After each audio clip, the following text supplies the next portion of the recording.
How's it going, guys? Welcome back to the greatest game show in RuneScape. This is the Week 11 Gielinor Games review.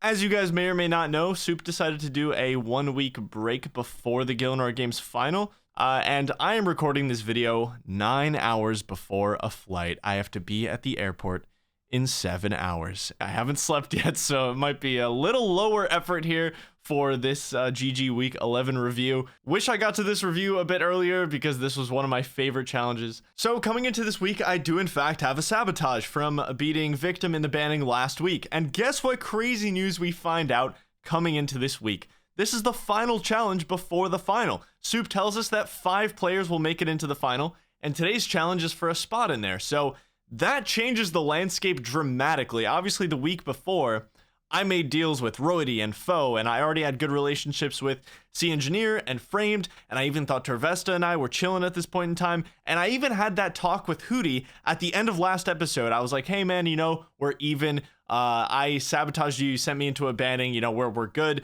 so we're chilled, no beef. I tried to diffuse any kind of conflicts last episode coming into this one.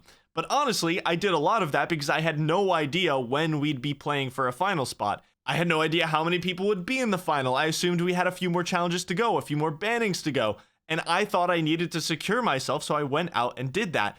But today, being the final challenge, I'm like, I just need to get in this final. There's nothing else that matters. No alliance or truce can do anything for me at this point. I just need to make it into the final. So I made the truce with Foe and Roidy in hopes that they wouldn't put me in a banning.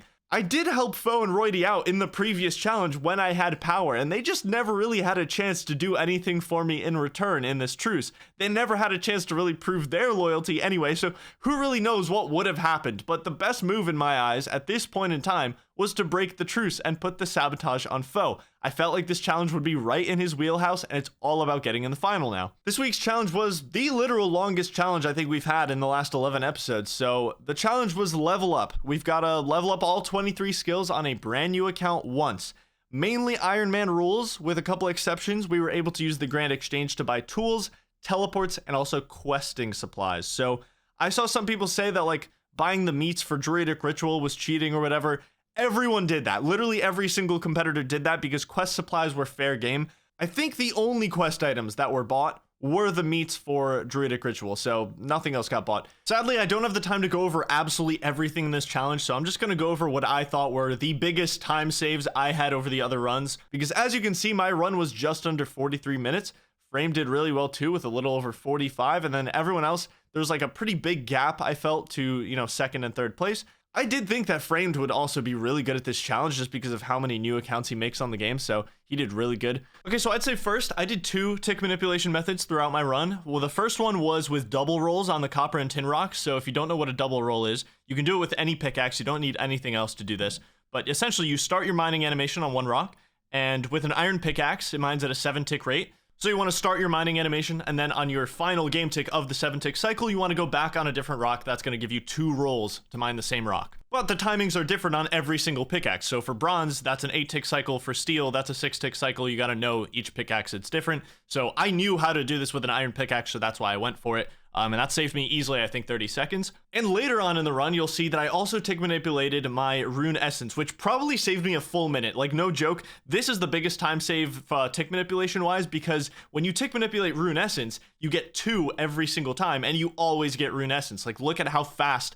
I'm gathering the rune essence here, and I'm just doing this with a regular log. You don't need like a teak log, you don't need herb tar. You can do this with a regular log and a knife. The only thing that's different with a regular log and a knife is if you want to do this yourself, all you have to do, use the knife on the log as you would with regular tick manipulation, but then when you walk over to your spot, you're gonna have that interface pop up at the bottom. You have to press spacebar and walk over on the same game tick and then click back on the rock. That's how it differs from like teak log and herb tar, but you can still tick manipulate, and it's so easy to get a regular log. You can tick manipulate on, an account with no stats, and that's what helped me here. Next big time save was my money maker. I think Swamp Toads gave me all the money I needed to buy tons of teleports. I think that's the biggest thing I saw between my run and a lot of other runs is I went pretty hard on the teleports. I had a lot of money to spare, so I just bought a ton. I figured I might as well just have a bunch. And I think I had some good ideas with chaining skills together toward the end too, but the biggest time save of the entire run, I think, is just X marks the spot. Putting the lamp on hit points to get 11 hit points.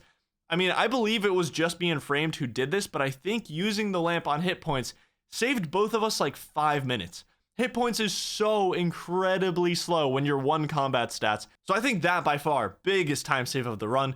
One thing I noticed is just everyone makes a ton of mistakes during these challenges, myself included. Like, none of our runs were like super crazy efficient. It really is just about who can make the least amount of mistakes. I think that was Torvesta's confessional in the episode. There's so much to think about with 23 different skills, 5 minutes to make a plan, and how do these skills all interact? Where do you go to, like, there's so much to think about. It's impossible to be perfect. And that goes for, you know, all challenges in Gielinor games, but this one in particular was like, it's really hard to make a very good strategy for this on the fly. So it's just least amount of mistakes wins. So I end up securing first in the challenge, Framed gets second, Roydy gets third, and then there's 4 people, not really sure where they're going yet, but we find out that there's a twist this week, and that twist is that since I won the challenge, I get to save 1 person from the banning and guarantee their spot in the final. Wasn't a hard choice, didn't really think about it all that much. I'm choosing Sea Engineer, not only just an absolute joy of a person and I love him, but obviously from the remaining cast, he's the poorest performer, so it wasn't a hard choice. I wanted him in the final, and that leaves the banning, which was Copycat. So it's a double elimination, Foe versus Torvesta versus Hootie. He sends out a picture of 28 items, and you just have to copy as many of those items in your inventory as possible.